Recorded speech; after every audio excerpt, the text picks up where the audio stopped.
Greetings to all students in Dr. Abha Chemistry Pathshala. I am back again with another video, and this time I'm going to talk about the pattern of 2023 chemistry paper.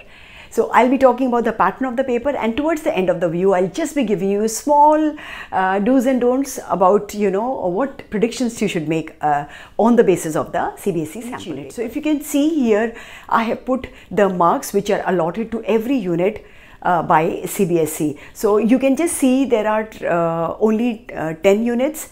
Let me just remind you, there are 6 units which have been deleted from the CBSE portion. So जो ये 10 units हैं, इनके marks आपको दिखाई दे रहे हैं, और अगर आप इनको total करिए तो आप देख रहे हैं कि physical के 23 बनते हैं, organic के 33 बनते हैं, and inorganic के only 14 marks. So weightage काफ़ी बदल गया है इस साल, and आपको ये भी बता दूँ कि ये आपका एक ऐसा बैच है कि पिछले 5 साल के पेपर्स अगर आप उठा के देख लो, पैटर्न रिपीट नहीं होगा. आपका पैटर्न 23 का जो पैटर्न है वो 22 के पैटर्न से बिल्कुल अलग है. पता है 2022 में 2 पेपर हुए थे, टर्म 1 टर्म 2, टोटल मार्क्स भी डिफरेंट थे, टाइम स्पैन भी डिफरेंट था. सो आपको कोई बहुत ज़्यादा हिंट लास्ट ईयर से नहीं मिलेगी. ओके, अब हम चलते हैं 21 में बोर्ड का कोई एग्जाम ही नहीं हुआ था. Okay, so and before that is 20.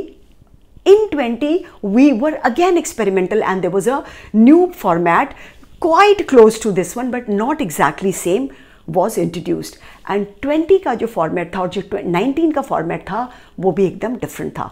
So guys, अगर आपको फॉर्मेट का आइडिया लेना है तो आपको पिछले 4-5 साल से, I am talking till 2019 and year before also, आपको कोई आइडिया नहीं मिलेगा.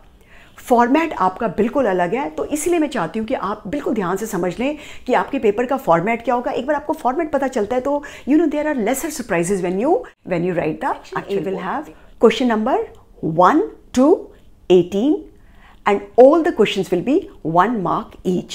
They will be all MCQ based. Question number 1 to 15 में 4 ऑप्शंस होंगे जिसमें से एक को टिक करना. 16, 17 and 18 again will be MCQ but of a different type. If you remember that reason and assertion, when an assertion, a statement is given, then the reason again in a form of statement is given. So 16, 17, 18 वैसे ही होंगे. तो section A में कोई भी section number B होंगे आपके question number 19 to 25. सो ये बनते हैं आपके 7 क्वेश्चंस, एंड ये 7 क्वेश्चंस 2 मार्क्स ईच के होंगे. इसमें आपको 2 चॉइसेस मिलेंगी, और यूजली जो क्वेश्चंस होंगे वो फर्दर किस में डिवाइडेड होंगे, 1+1 में, और आपको 2 नंबर का भी क्वेश्चन डायरेक्ट मिल सकता है. अब आप चलते हैं section 3 markers each. Section C में आपके क्वेश्चंस होंगे 26 to 35 क्वेश्चंस, 3 मार्क्स ईच, और only 1 question will have choice. Section D will have question number 31 and 32. Both 31 and 32 questions will be passage based. There will be a long passage given followed by 3 questions. और ये 3 questions 4 number के होंगे, and they will be divided as 1+1+2. And the 2 marker will have an internal choice, and they will always be from different type chemistry. That is, अगर एक organic है तो दूसरा inorganic से होना चाहिए. अब आप चलते हैं. Section E will have 3 5 markers. 33, 34 and 35. Usually पुराने पेपर्स में भी आपको ये दिखाई दे जाएंगे, और ये तीनों की तीनों 5 मार्कर्स में आपको चॉइस मिलेगी. और ये 5 मार्कर्स आपके स्प्लिट कैसे होंगे, 1+1+1+2 और 1 each, right. There will be 5 1 markers, और यू मे हैव 2+3 और 2+2+1. ये किसी भी तरीके से आपको स्प्लिट दिखा सकते हैं. और आप ये चीज़ बिल्कुल याद रखिएगा कि जो सेक्शन ई होगा उसके जो तीनों क्वेश्चंस होंगे वो तीनों के तीनों, एक फिजिकल का होगा, एक इनऑर्गेनिक का होगा और एक ऑर्गेनिक का होगा. और सेक्शन डी जो है आपका, जिसमें 4 मार्कर है, देखिए आपका इस बार इनऑर्गेनिक का जो वेटेज है वो बहुत कम है, right. So your anticipation would be कि ये जो दोनों होंगे ये आपके फिजिकल और ऑर्गेनिक. So, अभी मैंने जैसे आपको प्रॉमिस किया था कि मैं आपको थोड़ा सा हिंट्स दूंगी कि सैम्पल पेपर को आपको किस तरह से ट्रीट करना है. तो गाइज, मैं आपको बता दूं कि अगर आपको ऐसा लगता है कि सैम्पल पेपर करने के बाद सैम्पल पेपर में से कुछ क्वेश्चन बिल्कुल के बिल्कुल रिपीट हो जाएंगे, see this is wrong. Sample paper के ऊपर बेस्ड जो इजी क्वेश्चंस होते हैं वो आते हैं आपके एक्चुअल बोर्ड पेपर में. क्वेश्चंस रिपीट होने का लेस लाइकलीहुड है.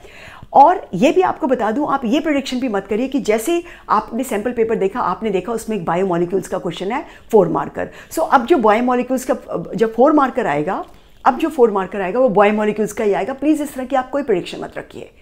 मुझे नहीं लगता कि आपको रिस्क लेना चाहिए और आपको कोई भी चैप्टर छोड़ना चाहिए। और सैम्पल पेपर से आप सिर्फ फॉर्मेट का हेल्प लीजिए। सैम्पल पेपर उठाइए 2020 का। 2020 के सैम्पल पेपर में पहला क्वेश्चन पैसेज बेस्ड होता था और क्वेश्चन आया था लेड स्टोरेज बैटरी से। और 2020 का जो एक्चुअल पेपर हुआ उसमें जो पहला क्वेश्चन आया था वो आया था SN1 SN2 एल्किल हैलाइड से। सो कहाँ फिजिकल का और कहाँ इन्होंने किसका कर दिया, ऑर्गेनिक का। So guys, we will not make any false predictions from the paper, only we will make the right judgment about the format of the paper and we'll move on.